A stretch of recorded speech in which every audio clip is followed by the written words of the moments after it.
آج میں آپ کے سامنے جس چیز کو عرض کرنا چاہتا ہوں وہ ہماری زندگی میں بہت ہی اہم ہے۔ رسول مختار صلی اللہ تعالی علیہ وسلم نے ارشاد فرمایا، من یضمن لی ما بین لحییہ وما بین رجلیہ ازمن لہ الجنہ، رواہ البخاری۔ امام بخاری رضی اللہ تعالیٰ عنہ نے اس حدیث پاک کو تخریج فرمایا۔ رسول مختار صلی اللہ علیہ وسلم فرماتے ہیں کہ جو شخص مجھے دو چیزوں کی حفاظت کی ضمانت دے، وہ کون سی دو چیزیں ہیں؟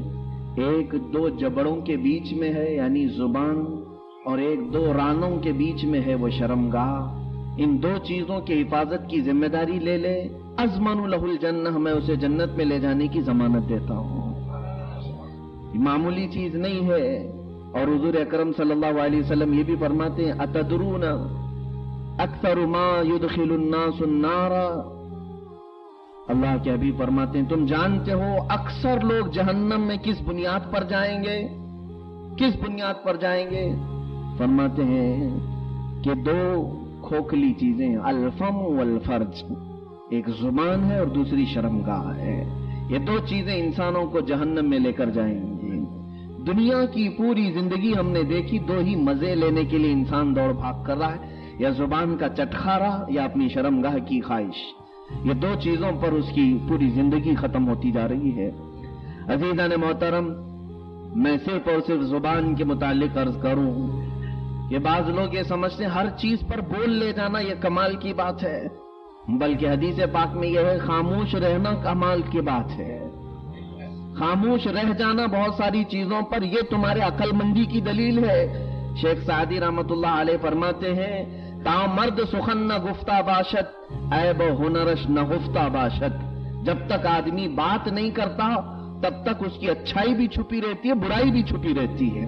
جہاں وہ بولتا ہے اس کی ساری چیزیں لوگوں کو ظاہر ہو جاتی ہیں۔ انسان کی زبان اس کی غلاظت کی بھی سفیر ہے اور اس کے نیکیوں کی بھی سفیر ہے، یعنی زبان ہی ہے جو انسان کی حقیقت کو پہچانوا دیتی ہے۔ عزیزان محترم، آج لوگوں کو اس بات کی میں تنبیہ کر دوں کہ ہماری اکثر مجلسیں غیبت کے کٹوں میں تبدیل ہو گئیں، ہماری اکثر محفلیں لوگوں کی برائیاں اور لوگوں کے عیب تلاش کرنے میں ختم ہوتی ہیں۔ حضور پاک صلی اللہ تعالی علیہ وسلم مسجد نبوی شریف میں بیٹھے ہوئے ہیں، صحابہ کرام بیٹھے ہیں، ایک صحابی اس میں سے اٹھ کر کے چلے گئے تو ایک شخص بیٹھے ہوئے جو تھے انہوں نے جانے والے کے بارے میں کہا، ارے وہ جو ابھی اٹھ کے گیا نا وہ ایسا ایسا ہے، وہ صبح یہ کرتا ہے شام میں یہ کرتا ہے۔ رسول کریم صلی اللہ علیہ وسلم نے اس شخص سے کہا، تم دانتوں میں خلال کر لو، دانتوں میں خلال کر لو۔ دانت میں خلال کا مطلب سمجھتے ہیں کاڑی لے کر کے دانتوں میں پھنسی ہوئی چیز کو نکالنا۔ اس شخص نے کہا کہ یا رسول اللہ صلی اللہ علیہ وسلم، میں نے گوشت تھوڑی نہ کھایا کہ خلال کرو۔ حضور نے فرمایا، یقیناً تو نے گوشت کھایا، اپنے بھائی کی غیبت کر کے مردہ بھائی کا گوشت کھایا۔ قرآن کہتا ہے، وَلَا يَغْتَبْ بَعْضُكُمْ بَعْضًا أَيُحِبُّ أَحَدُكُمْ أَن يَأْكُلَ لَحْمَ أَخِيهِ مَيْتًا، تم میں سے ایک دوسرے کی غیبت نہ کرے، اور جو ایسا کرے گا گویا کہ وہ اپنے مردہ بھائی کا کچا گوشت کھاتا ہے۔ حضور پاک صلی اللہ علیہ وسلم نے فرمایا، تم خلال کر لو، اس کا مطلب یہ تھا کہ تم اپنی اس گناہ سے توبہ کر لو اور اپنے منہ کو صاف کر لو۔ یہ زبان کی ہلاکتیں بڑی دور تک لے کر جاتی ہیں مسلمانوں۔ اور